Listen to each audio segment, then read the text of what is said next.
Namaste everyone and welcome to Das Spake Satguru Sivananda. And today's quote is, I'm going to read today's quote out. Namaskaram.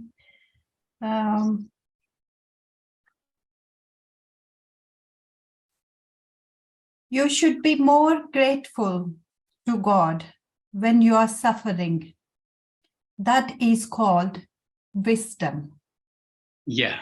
Today's quote, Nana, over to you. Yeah, it's a wonderful quote. Again, this has connection with the previous one. Hema, a continuous thread is passing through various flowers. It's all Guru Gari plan, I guess, because we didn't plan it that way, but they are very much connected. Yeah, here is a small two simple sentences. There's no problem about that. But it makes as big as the Brahmanda itself. The two important keywords are here. One is suffering and the other is wisdom. Suffering and wisdom. How they are connected? When we look into the previous episodes, we have seen that we have come in one of the latest episodes, we have discussed about that we have come this far. So we have come this far. Which far? We said that, the present state where earlier we used to be in a long slumber. How many years, how many lives, we don't know. But now we have woke up at this moment, at this state, because now we have recognized that we have a conscious with us. We are conscious. We have become conscious with being woke up. So earlier, our conscious was also sleeping. I didn't know that I was there. I didn't know that I was something. I didn't know that I was a soul, or a half soul, or a purna soul, pure soul. So here the problem is, just now I got up and I have seen all around. Everything, is quite strange to me. Just, last time in the last episode, I told you that just remember that you were so far, you were in your mother's womb, and then she has delivered you. Now you are on the bed. So now, after coming over here, you don't know what to do and you cry. So this is this. Earlier, all your needs are attended to without asking by yourself. You did not ask anything. You got all these things. And that we call as grace of God. So that was grace of God. Everything you got it. So there was no sukha and there was no dukkha. All these sukhas and dukkhas come only when you woke up. That's why you cry for food. You cry for water or milk. You cry for everything. If you are not clean, you cry. Somebody has to clean you. There's, of course, a dependence, but still you are demanding that certain needs have to be fulfilled. So this is the birth of consciousness. You have become conscious that you are there. Your existence. You are now aware of your existence. So your first existence, it started with the dukkha, because you cried. Subsequently, also you are crying. Now, then they say, I think you may be smiling at the new faces and all that. But mostly you will be crying. For all your needs, you are crying. Because you can't help yourself. Somebody has to attend you. So here, the dukkha has started. So what God has done to you, God, did he mean that you are brought down into the world only to give you dukkha? But the dukkha comes. God did not mean dukkha for you. But dukkha has become a tool for you through which you can satisfy your demands and your desires. So dukkha is helping you here. It has become a tool for you so that the people attend to you. Their attention is drawn towards you. Everybody, they stand around you and they will be making all ticklish sounds and all that to make you feel happy. So this dukkha is something different. And the other dukkha, when you are grown up, that dukkha is different. You see, it is a difference between dukkha also. This early dukkha is attended to you. It was only drawing attention of others to help you, to entertain you. But the other dukkha, when you have grown and you have so many problems and you are suffering because of your problems, maybe health problems, maybe financial problems, maybe family problems. How many kinds of problems are there? A man encounters so many problems. All these problems make you feel unhappy. Then here what Guruji says, here it is also because of you should be very grateful to God here also, for this also. As a matter of fact, I don't understand how it helps us. Why should we we are grateful to him? Because we are grateful to him because we couldn't do anything for ourselves, and then we have been depending on something to help us, and everything is supplied to us. So for that, you said it's the grace of God. I do agree because I was not in a position to do that. So now you say, now you are in a position to know and understand why the problem has come to you, the cause of the problem, And you know how the problem goes away when the cause is cured, when the cause is attended. Suppose you are feeling hungry. So for 2 days or 3 days you didn't have any food and you are so much worried.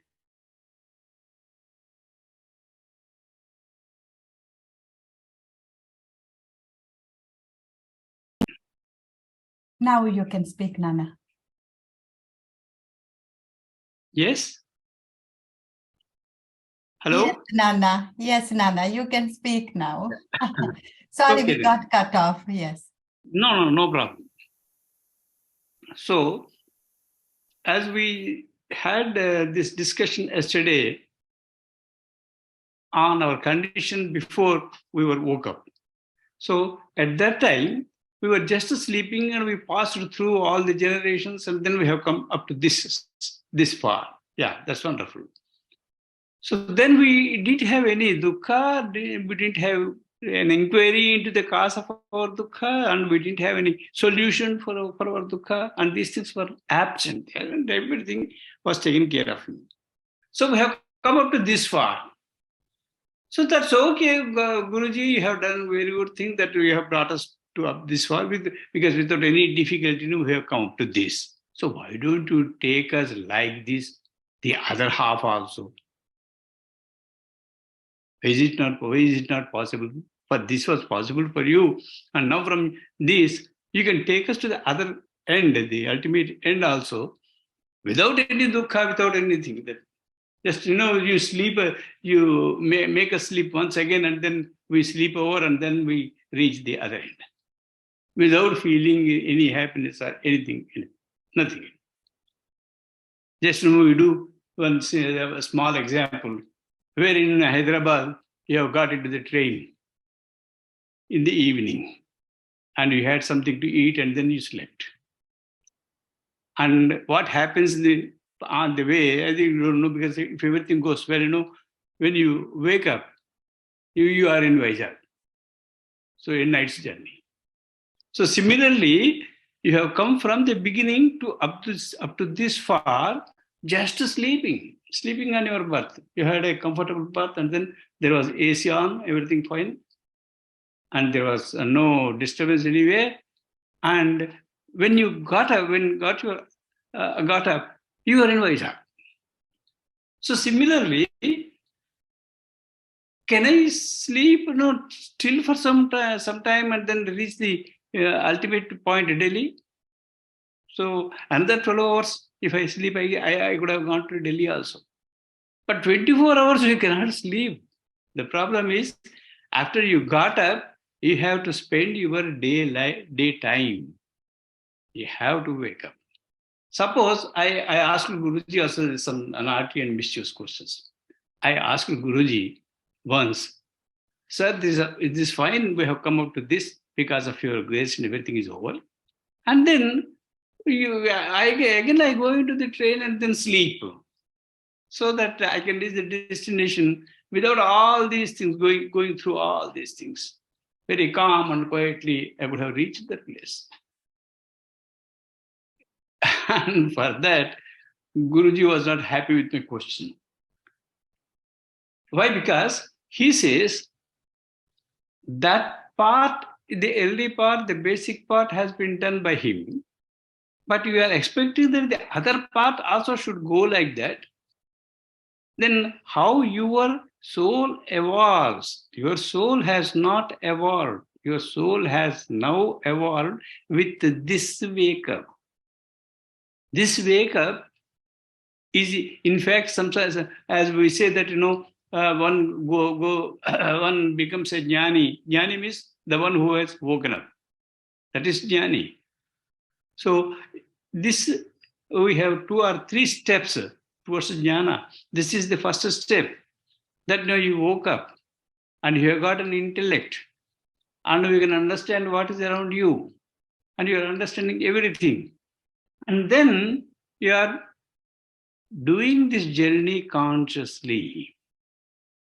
If you are not doing this journey consciously, your soul will be the same soul, the material soul, what has evolved from the matter.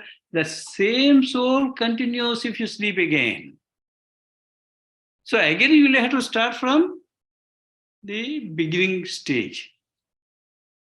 So how difficult it is. Again, going back to that, instead of going forward, we are going backwards. So he says that you should be knowing what is there in the other half of your journey and how you should pass the journey. But here the problem, one point is, plus point is that you have got the consciousness. Minus point is you also got your ego woken. And with this ego, you are going to do this or that or that. Whether good or bad, or whatever attracts you, you will be hankering about that. You will be committing so many things. So when you commit something good or something bad, whatever it may be, it goes into your bank balance. Whether it is merit or sin. So you will be gathering these things because you know that everything is around you, which attracts you, which distracts you. So these things do happen. So man here, after he knows that he is there, and after he knows that the Brahmanda is before him, because you have these 2 different species, Deva and Danava, the Rakshasas and Devas. You may also see for the Rakshasas. Rakshasas are very keen for the material happiness. So they have done a lot of tapas. Some of them we have known in the Puranas, many Ravana or Ravana or Hiranyakashipa or whatever it may be, they have done very, very strenuous tapas. And some of them, they have also had the darshan of whom they were on the tapas. For some, the Brahma appeared. For some, a Shiva appeared. But very less Vishnu. Vishnu was a very difficult deity. You cannot satisfy him so easily. But Brahma and Shiva, they are very easily available. First available God is Brahma, and then Shiva. So most of these Rakshasas have had the darshan of Devas, gods, particularly Brahma and Shiva. And after seeing him, after having the darshan, they have asked for their varas, blessings. And these blessings are only meant for their greatness, to be the only hero of the entire globe, not a globe, the entire Brahmanda. And they wanted so many powers with them. They got them. But Devas, we do not generally have any instance that Devas were also involved in tapas. Devas were not in tapas. Devas, which Devas? Those who are appointed, those who have come to look after the Brahmanda. 33 types of Devas that we have already referred to once. 33 types of Devas. What we generally 33 kotlu, 33 crores we say, but crores means types. 33 types of Devas are Ashtadikpadas and Ashtadikbalakas, like that. That group is there. So they won't do any tapas. Only Rakshasas do tapas, because Rakshasas know what to get out of the Brahmanda, the maximum out of the Brahmanda. And they also wanted that, they should be living forever. There should be no death for them. But no, that was not granted by Shiva or Brahma. And nobody has granted them that. But instead, they can make any number of conditions, like Hiranyakashipu made many conditions. Okay, don't let the death not come to me by this or by that or by that. Whatever he had, he made a very big list and then asked Deva, the god. And they were all granted. But Guruji says, now asking all these things with your intellect, you are making that 99.9% you have made, but there is 0.1, which you could not do. So God looks to that, and Guruji says, he made his own plan, so that for God it's very easy to find out what is 0, 1. Applied that. Suppose we say that 90% is okay. What is 90%? If 90% is okay, what about the 10%? 10% may swallow you. So here, suffering is a very big thing. Many people have thought about the suffering. And suffering, when you are conscious, when you are unconscious. Suppose one is in unconscious level, in coma. So he may be suffering, the body may be suffering, but he didn't know. He doesn't know. So that was the condition, suffering. So that suffering is not a suffering to you, because you are not conscious of that. But those your relatives and friends who are hanging out in the hospital, they will be worried very much. They want to take you back into consciousness. They will be making so many efforts, approaching doctors and all that. So the suffering starts to you individually, and who is very conscious of himself, his existence. And then for this suffering also, you should be grateful to God. That's what Guruji says. You should be grateful to God. Because now, what is the benefit of the suffering to you? Because suppose, one can be born in a very rich family and then have all the things, whatever he had, and then the power and the everything, he could enjoy. And since this is birth till the end, till he dies, of course, he had a wonderful life. So this is also given by God. This is virtue or merit he had earned before. But he doesn't know that he is spending his merit. His bank balance is diminishing. But when he is suffering, another plus point is there. Your bad karma, sin, is also diminishing because of your suffering. Guruji says, when you are suffering, you should think that your Guru has taken care of you so that your runas, your sin, the results of your sin are being washed away. They are now being washed away with the suffering. And so after this suffering, I think you are clean. As you know, you wash your clothes and then put it under the sun. So then your shirt appears very bright.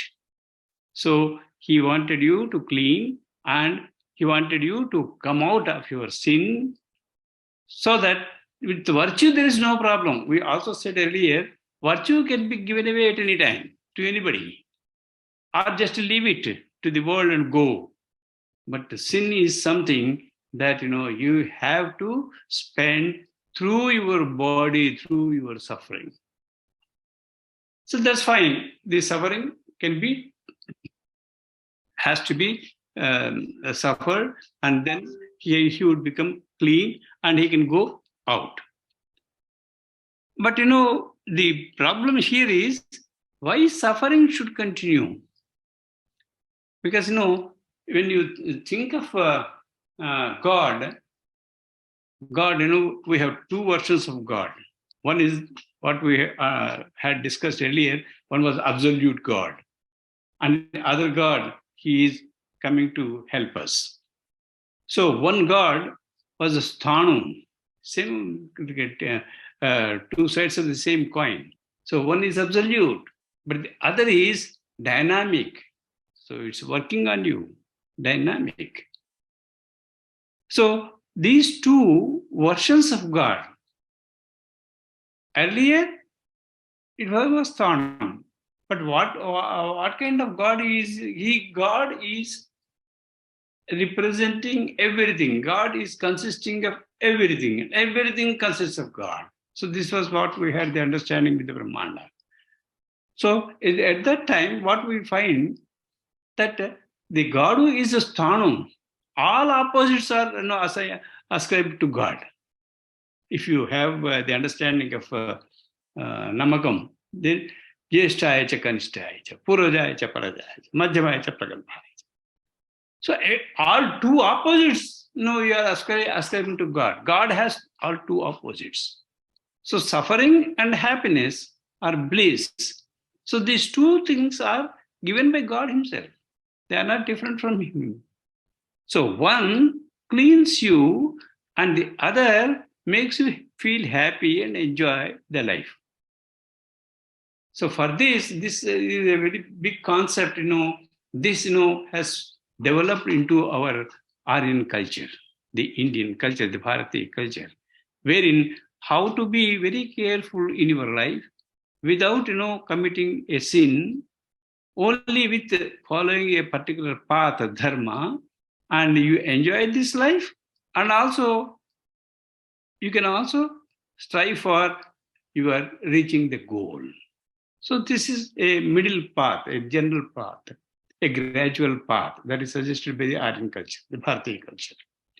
So here we are only talking about an individual, as you and I as individuals. So our suffering is also very important. We should not think that why this suffering should come to me. I didn't do anything during my life.